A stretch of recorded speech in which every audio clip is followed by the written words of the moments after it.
काबीना ने 170 अरब रुपए के इजाफी टैक्स लगाने की मंजूरी दी है।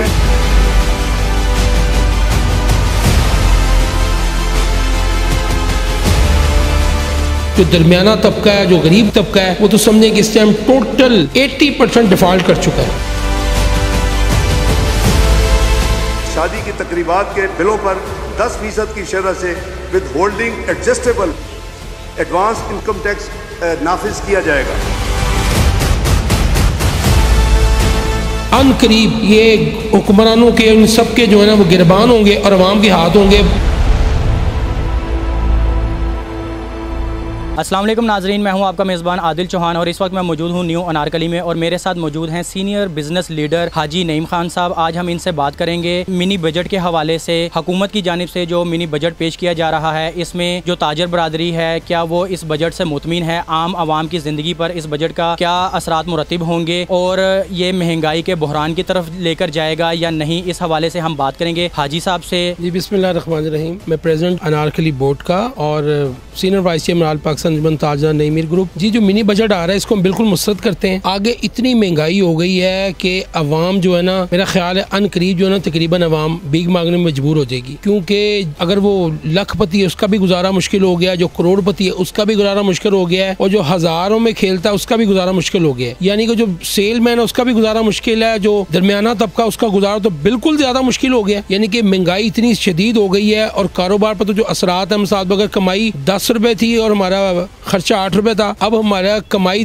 8 रुपए रह गई है और खर्चा 25 रुपए चला गया। तो हमारे जो दुकानदार हैं, जो दरमियाना तबका है, जो गरीब तबका है, वो तो समझे कि इस टाइम टोटल 80% डिफॉल्ट कर चुका है। और अनकरीब जो है ना, जो ये चोरियां डकैतियां ये जो बढ़ रही हैं अभी और मजीद बढ़ेंगी। ये मुल्क खाना जंगी की तरफ जा रहा है। जो हालात पैदा कर दिए गए हैं, जो वर्ल्ड बैंक ने और साबका हुकूमतों ने और मौजूदा हुकूमत को तो विरसे में मिला ना सब कुछ। जो वर्ल्ड बैंक से इमरान खान साहब ने जो तोहफे में दे दिए वो हमारी जो शबाशी गवर्नमेंट भुगत रही है। अब वो महंगाई नहीं कर सकती तो उसका दूसरा कोई हमारे पास रास्ता भी नहीं है। तो मैं इस टाइम करता हूँ कि तमाम ये इलेक्शन मुलतवी किए जाएं और तमाम जो जमातें, तमाम सीनियर लीडरशिप, तमाम पाक फौज, तमाम इदारे मिलकर एक कौमी हुकूमत को तश्कील दिया जाए जो कि 2 साल के लिए सबसे पहले पाकिस्तान की मईशत को बेहतर करे, डॉलर को नीचे लेके आए, पेट्रोल को नीचे लाएं। जब पेट्रोल और डॉलर नीचे आएगा तो महंगाई खुद नीचे आएगी। तो ये जरूरी है। इस टाइम हमें इंतखाबात की जरूरत नहीं है, इस टाइम हमें मुल्क की मईशत की जरूरत है कि हम एक कामयाब मुस्तहकम पाकिस्तान चाहिए हमें। और मुस्तहकम पाकिस्तान जब ही कायम होगा जब माशी तौर पर मजबूत होंगे। तो इस टाइम जो हालात हैं वो बहुत